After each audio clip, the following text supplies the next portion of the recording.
नमस्कार, NMF news देख रहे हैं आप। आपके साथ मैं हूं खुशबू राय। आम आदमी पार्टी और कांग्रेस के बाद भारतीय जनता पार्टी ने भी अपने पत्ते खोल दिए हैं। दिल्ली के दंगल में बीजेपी ने अपनी पहली लिस्ट जारी कर दी है, जिसमें 29 नाम शामिल है। दिल्ली में वनवास काट रही बीजेपी ने पहली लिस्ट में आप और कांग्रेस से आए नेताओं को भी मौका दिया है। इस लिस्ट में आप के 2 पूर्व मंत्री भी शामिल है। बीजेपी ने दिल्ली की निर्णायक सीट कही जाने वाली नई दिल्ली सीट से परवेश वर्मा को मैदान में उतारा है। परवेश वर्मा पहले ही नई दिल्ली सीट से चुनाव लड़ने का ऐलान कर चुके थे। वहीं सीएम आतिशी के खिलाफ पूर्व सांसद रमेश बिधूड़ी उम्मीदवार है। आपके पूर्व मंत्रियों पर दाव। आपकी तर्ज पर बीजेपी ने भी इस बार बाहरियों पर दाव लगाया है। आप छोड़कर बीजेपी में शामिल होने वाले नेताओं को निराश न करते हुए उन्हें टिकट दिया गया है।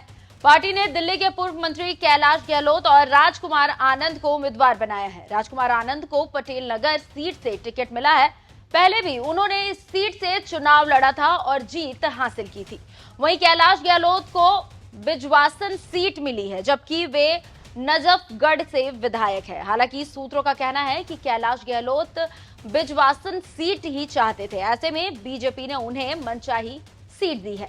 कैलाश गहलोत ने अचानक आप से इस्तीफा देकर सबको चौंका दिया था। इसके बाद उन्होंने केजरीवाल पर जनता से किए गए वादे पूरे न करने का आरोप भी मढ़ा था और बीजेपी का दामन थाम लिया था। वहीं राजकुमार आनंद की बात करें तो उन्होंने लोकसभा चुनाव से पहले आप से बगावत कर पार्टी से इस्तीफा दे दिया था। इसके बाद उन्होंने बीएसपी के टिकट पर लोकसभा चुनाव लड़ा और हार गए। फिर वे बीजेपी में शामिल हो गए।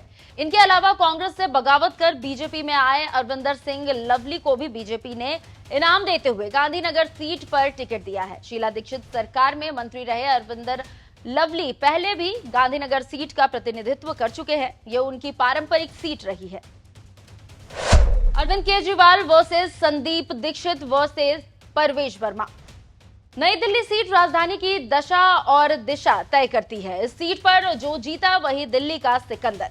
केजरीवाल खुद इस सीट पर चुनाव लड़ते आए हैं। इस बार उनके सामने कांग्रेस और बीजेपी दोनों ने मजबूत कैंडिडेट उतारे हैं। इस बार मुकाबला त्रिकोणीय है। इस निर्णायक सीट पर टक्कर कांटे की दिख रही है।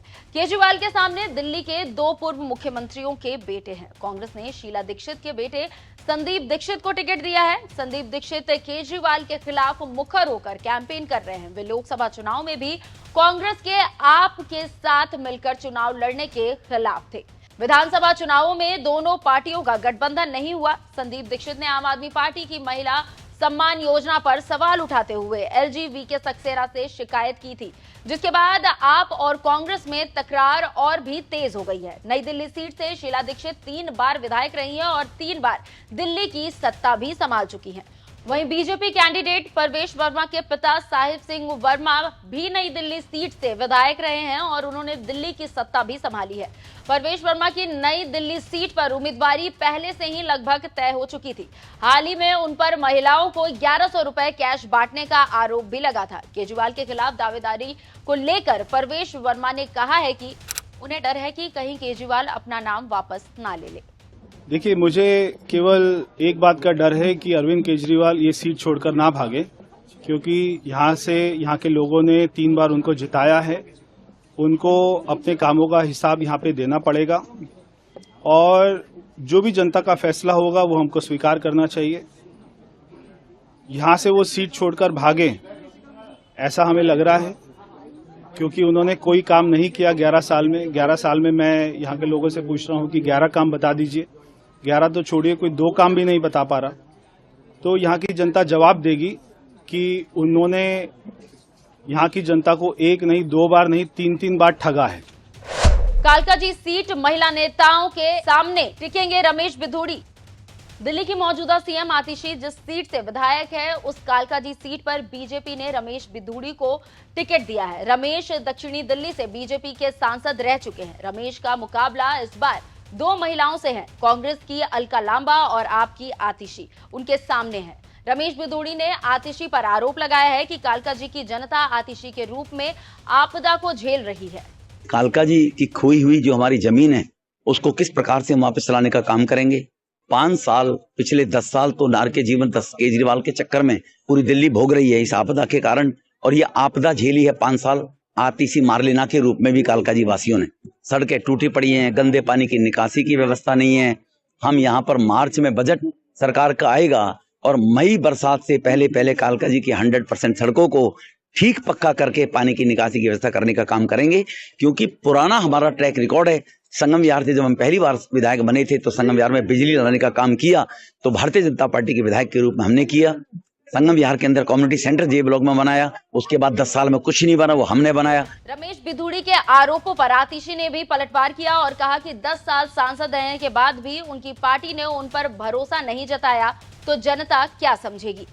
रमेश बिधूड़ी जी दक्षिणी दिल्ली से 10 साल सांसद रहे, उनकी अपनी पार्टी ने उन्हें इस लायक नहीं समझा कि उनके 10 साल के काम के आधार पर उनको फिर से सांसद का टिकट दे दें। अगर उनकी अपनी पार्टी ही उनके काम पे भरोसा नहीं करती है तो कालका जी के लोग उनके काम पर कैसे भरोसा करेंगे। परमानेंट वर्सेस टेम्परेरी की लड़ाई है। भाजपा को पहला बार मौका मिला, टेम्परेरी 3 मुख्यमंत्री दिए, पहले साप सिंह वर्मा जी, मदन लाल खुराना जी, टेम्परेरी 5 साल में सुषमा स्वराज जी आई, उसके बाद परमानेंट की तरफ दिल्ली बढ़ती है और 15 साल परमानेंट मुख्यमंत्री दिल्ली को मिलती है। और दिल्ली मेट्रो वाली दिल्ली, फ्लाईओवर वाली दिल्ली, आपकी हरी भरी दिल्ली, ये सब मिली और फिर टेम्परेरी का अब खेल शुरू हो चुका है। अरविंद केजरीवाल जी कभी भी मुख्यमंत्री नहीं बन पाएंगे। कारण यह है कि कोर्ट ने उनके अधिकारियों की बैठक बुलाने से, फाइलों पे साइन करने से मना किया, इसलिए तो आपने मुख्यमंत्री से इस्तीफा दिया। फैसला तो आज भी कोर्ट का लागू है। अवध ओझा के सामने रविंद्र नेगी। पटपड़गंज सीट पर इस बार आपने उम्मीदवार बदल दिया है। मनीष सिसोदिया इस सीट पर 2 बार विधायक रहे हैं, इस बार उनकी सीट बदलकर जंगपुरा हो गई है, जबकि पटपड़गंज से अवध ओझा को टिकट मिला है। अवध ओझा के खिलाफ बीजेपी ने रविंद्र नेगी को टिकट दिया है। पिछले चुनावों में रविंद्र नेगी को मनीष सिसोदिया ने बहुत कम अंतर से हरा दिया था। ऐसे में इस बार सिसोदिया के लिए यहां से जीत मुश्किल मानी जा रही है। बीजेपी की पहली लिस्ट में ये हैं चेहरे: आदर्श नगर राजकुमार भाटिया, बादली दीपक चौधरी, रिठाला कुलवंत राणा, नांगलोई जाट मनोज शौकीन, मंगोलपुरी राजकुमार चौहान, रोहिणी विजेंद्र चौहान, शालीमार बाग रेखा गुप्ता, मॉडल टाउन अशोक गोयल, करोल बाग दुष्यंत कुमार गौतम, पटेल नगर राजकुमार आनंद, राजौरी गार्डन सरदार मजिंदर सिंह सिरसा, जनकपुरी आशीष सूद, बिजवासन कैलाश गहलोत, नई दिल्ली परवेश वर्मा, जंगपुरा सरदार तरविंदर सिंह मारवा, मालवीय नगर सतीश उपाध्याय, आरकेपुरम अनिल शर्मा, महरौली गजेंद्र यादव, छतरपुर करतार सिंह तंवर, अंबेडकर नगर खुशीराम चुनार, कालकाजी रमेश बिधूड़ी, बदरपुर नारायण दत्त शर्मा, पटपड़गंज रविंद्र सिंह नेगी, विश्वास नगर ओम प्रकाश शर्मा, कृष्णा नगर डॉक्टर अनिल गोयल, गांधीनगर अरविंदर सिंह लवली, सीमापुरी कुमारी रिंकू, रोहतास नगर जितेंद्र महाजन, गोंडा अजय महावर। दिल्ली में विधानसभा चुनाव की तारीखों का ऐलान किसी भी वक्त हो सकता है। फरवरी में होने वाले चुनावों के लिए आपने सभी 70 सीटों पर कैंडिडेट घोषित कर दिए हैं, जबकि कांग्रेस ने 3 लिस्ट में 48 उम्मीदवारों का ऐलान किया है। वहीं बीजेपी की ओर से अभी पहली ही लिस्ट जारी हुई है, जिसमें 29 नाम शामिल है।